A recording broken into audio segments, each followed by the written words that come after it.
A telephone conversation took place between the President of Ukraine, Volodymyr Zelensky, and US presidential candidate Donald Trump. Following the call, the American politician wrote on his own social network that he highly appreciated the communication. Trump also called the news that his election victory could be beneficial to Russia a false narrative.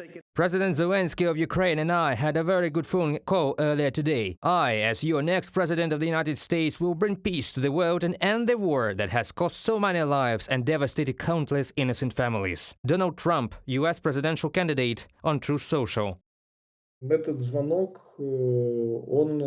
This call can even be considered breakthrough, both in the context of establishing connections and working relationships with a possible president of the United States, and in the context of what is being maintained in this way. Work is being done to maintain bipartisan support, and absolutely simply, even within the framework of such human and democratic values. President Zelensky, in a conversation with Trump, noted the vital importance of bipartisan and bicameral support for Ukraine. Zelensky's press secretary said that the Ukrainian leader also invited the US presidential candidate from the Republican Party to visit Ukraine. According to Zelensky, the parties could discuss steps to achieve a just and lasting peace. Meanwhile, as the New York Times writes, Putin continues to hope that during the political games in the United States on the eve of the election, Kyiv will receive less and less assistance. This, according to Putin, will force Ukraine to enter into peace negotiations on Russia's terms.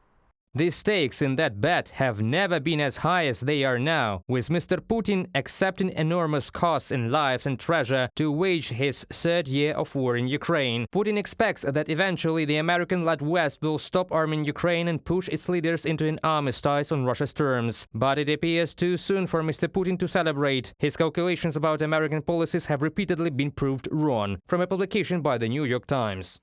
There are different views in American politics regarding assistance, including those around Donald Trump. But again, there are interests of the United States and values that in general clearly do not coincide with Russian values. Regardless of which US presidential candidate wins the election, American policy towards Ukraine will not change. US Secretary of State Antony Blinken stated this at the Aspen Forum. He recalled that Washington has pledged to help develop the defense of Ukraine over the next 10 years. I think if people look at the logic of this, we've seen a strong bipartisan majority in both houses of Congress for supporting Ukraine. I believe that support is still there. Any administration, I think, will take account of that. And any administration has to ask hard questions. If we stop, if we reverse ourselves, if we let Ukraine down, what will Putin do? He will then really resume the aggression and possibly have a chance of succeeding where, for now, he's failed. Let us remind you that the election campaign is currently underway in the United States. For a long time, the candidates from the Democratic and Republican parties, Joe Biden and Donald Trump, were on equal terms. However, after the televised debate and their unsuccessful assassination attempt on Donald Trump, as the Times writes, the Republican candidate is ahead of his competitor. Reported by Diana Kolesnik, Nikita Skoblikov, UATV News.